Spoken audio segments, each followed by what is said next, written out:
reporters, televiewers, and athletes. So athletes had to be brought on board and we had to make sure that they had the best experience, whether French or from abroad. So to talk about athletes, we are going now to welcome Vincent de Barry, who is the president of Kineo, and Stéphanie Darteville, who does sponsoring Europe at Accor. Bonjour Stéphanie, bonjour Vincent. Allez-y, je vous en prie, prenez place. If you can take your place. Allez-y. Non, installez-vous. So take your places. I'm going to stay standing, otherwise I keep slipping off the chair and I'm going to end up on the floor. So Vincent, President of Kenya, thank you for being with us. You won the call for tender for the look and feel of the Athletes Building. France Athletes Building for Olympic and Paralympic Games. So tell me how you worked to come up with this magnificent building in the Olympic Village. Hello, everybody. It's magical to work on the Olympic Village. The games, the flame, the history that is written in the stadium. But the Olympic Village really is one of the big symbols, so it's something I'm very proud of. What did we do? Well, it was work to equip and to decorate. That's the work we do at Kieno.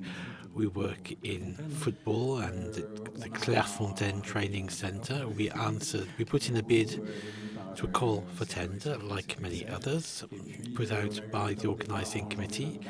We were given the go-ahead in January 2022, which means it's demanding because at the same time you have to enable everybody to find their own place in this building, while at the same time innovating, finding the materials that we can use to make it possible.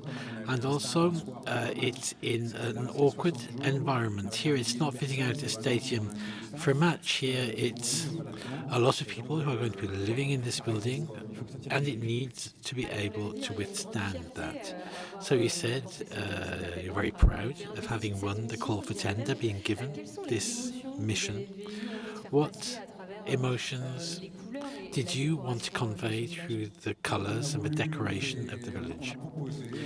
We proposed a united France, no matter who the athletes, what their finances, their sport, their successes or failures. We needed to provide them in this place with the possibility to share the same experience. It's very important. So we're getting some views here. Here it's the entrance to the Maison France with the little seats there, which is where people were welcomed. And then this incredible space. Everybody has photographs of themselves in front of this wall with everybody's names. We created a lot of things. We saw the outside walls, but the second feature is that this is a very special village, a village but at home. We had to show France, our colours. We wanted to impress people as well. That was one of the features, and to enable everybody to experience this as a place of well-being, to celebrate their performance, their victories. That's all. Those are the main values we were seeking to convey. So that's for the emotion, an emotion which was felt by the athletes. We're going to listen to them now, beginning with Melina Robert-Michon, who was the flag bearer, one of the flag bearers for the French delegation, and Timothée Adolphe, who listened to his friends telling him about how beautiful the place was. Hello, everybody. Melina Robert-Michon. I was impressed by the outside decoration of the France buildings and their public areas. I think it reflected a sense of French elegance, and it was a good place to meet up, to create a team spirit, and I think it contributed to the success of this very fine French team. So thank you to Keneo, and see you again soon. Hello. Timothée Adolphe. I wanted to say that my experience in the Olympic Village was marvelous. My guide described the place to me, but without seeing it, even without seeing it, I did realize that the atmosphere really was very, very positive and full of good vibes. And so I'd like to thank Kenio, my employer, and also all the people who worked on this, on the decoration and on fitting out the building. So a big thank you to everyone.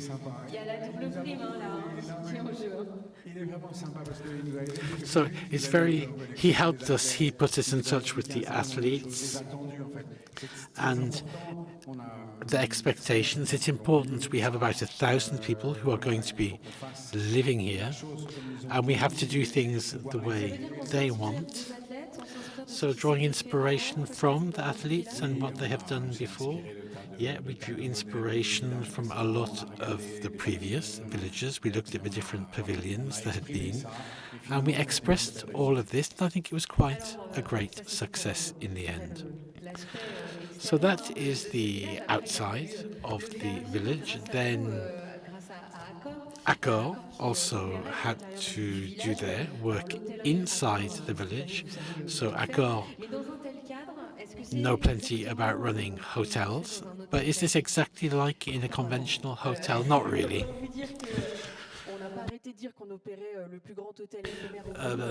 We saw this as being the largest pop-up hotel in the world. So here we have 93 buildings with apartments, and to host almost 16,000 athletes during the Olympic and Paralympic Games.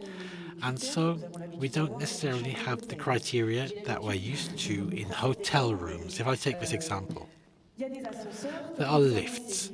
As you know, these buildings are going to be used after the games as flats or schools or other things. And the lifts, of course, do not have the right sizes for the trolleys of linen that we need to take up to the different floors for the rooms, which means we have to come up, imagine something. We don't have stock of linen on each floor, so we had buildings outside these buildings which were used for storage, for the toilet paper, the bed linen, or the cleaning products. And it was then a technical feat to do this, because we had to recruit 800 people to host the athletes in the athletes village and also in the media village, which we were also operating. If you saw such beautiful images during the games, it's because our friends, the technicians, were also hosted in these buildings. And as you see here, these 800 people were recruited in the Accor way. We really wanted these people to express everything that we are. At Accor, we are artists.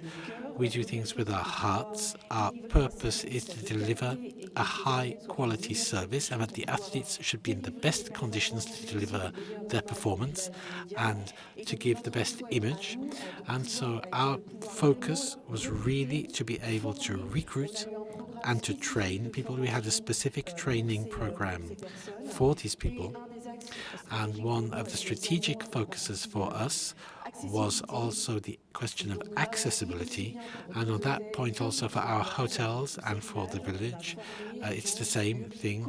Here we had to train people on how to host or welcome people with a disability. You might be familiar with the figures, but 70% of disabilities are invisible. So how can we welcome everybody, since that is our role, as we do in our hotels and also during the Olympic Games and Paralympic Games. So it's a technical feat to do so.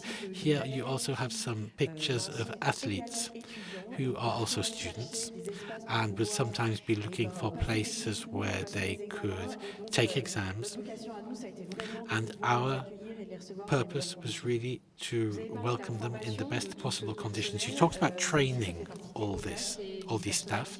Is that also part of the legacy, this personnel who may still be there afterwards?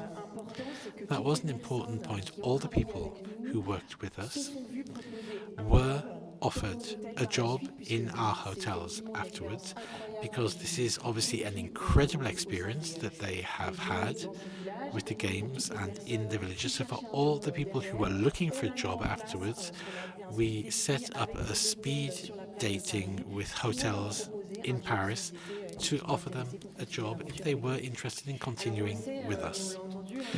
We know, and we heard this in what Milena and Timothée said, that the village really is a special place for the athletes, a place they remember. Did you do anything in particular to welcome them, or did you adapt things along the way? It's very complicated to be able to do things in the village. It's very strict. We have to respect total equality. Could you do things differently for the French? We did one little gesture for, I don't know if you saw it on the photo before, so that they could sleep well. We sent little masks with a message, and that's the girl you can see there top right. And then we also had a gesture for the Paralympic athletes with those with impaired sight.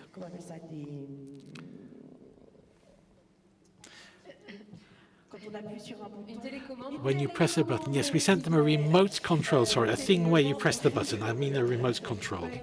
So we gave them a remote control which could help them to find where they were in the village. So we provided this to the Paralympic visitors and also in our hotels to have this continuity on accessibility for everybody. Vincent de Barry, what ideas has this given you for the future? It's an incredible showcase, clearly.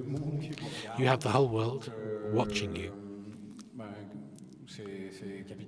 And it's of immense importance. Keneo are members of France Sport Expertise with a number of other companies which want to export our sport industry.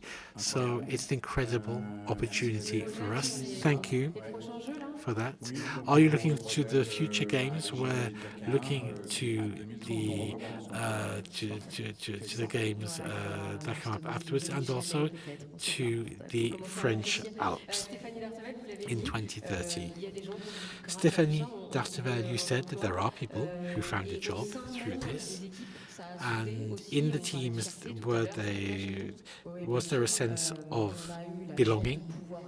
We were lucky enough to also welcome people in our hotels, which is important for our employer brand. We also had the possibility through our partnership to either have the 10-kilometer or the race or marathon run, or to have them run these, and all these things are important for us. What also happened during the games is that there were wonderful pictures of the competition sites in Paris, which are incredible when it comes to making travelers want to come to see Paris, because it really was magical during the games. So I think we also have some interesting prospects in terms of accessibility. I always come back to that. Our objective was to have 300 hotels with the tourism and disability label during the games. We've already exceeded the figure of 400, so we have exceeded all our targets, and the idea now is to continue and to accelerate. Thank you very much for coming to see us today. Stéphanie and Vincent, Keneo and Accor, also winners in these 2024 awards, and we'll see them again on the stage soon.